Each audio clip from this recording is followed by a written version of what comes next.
Today I'm going to talk with you guys about anxiety. It's something that I deal with on a daily basis.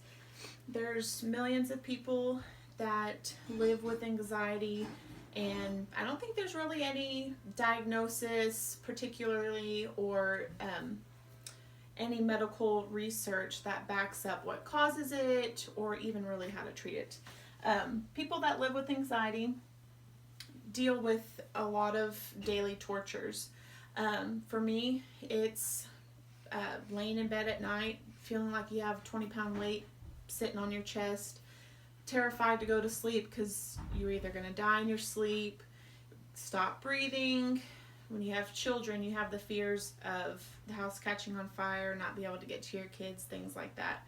So I can lay in bed, go to bed at 9 o'clock and not wake up or not go to sleep till about 4 in the morning. And that's every night. And I choose not to medicate myself because I also have that fear of taking sleep medicine, and then if something was to happen, to not wake up from taking my sleep medicine. So this is a daily struggle that I deal with on a daily basis.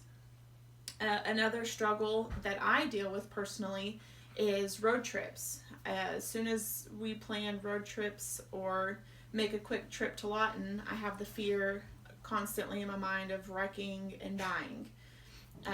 This is something that has been triggered. I just started recently going through this for the last couple of years. Everybody's anxiety starts differently. Some people, even as young children, have fears with anxiety with talking to people, being around somebody that they don't know.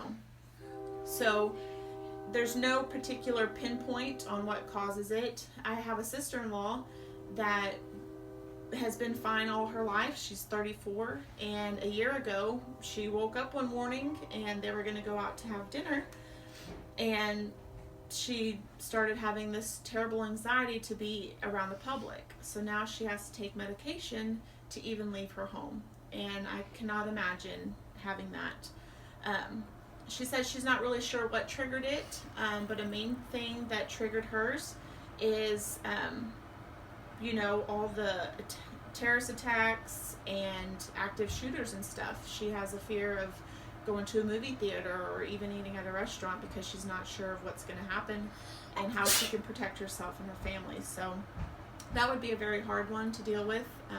She actually had to quit her job because either medicate herself to be able to go to work, but then she wouldn't really be able to focus because of the medication that she would have to take for that. So that would be a definite terrible struggle to deal with.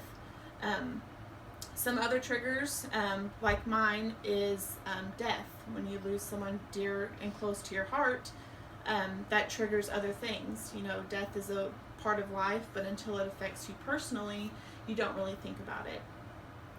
A lot of people also associate stress with anxiety because they do have similar effects to a person's body.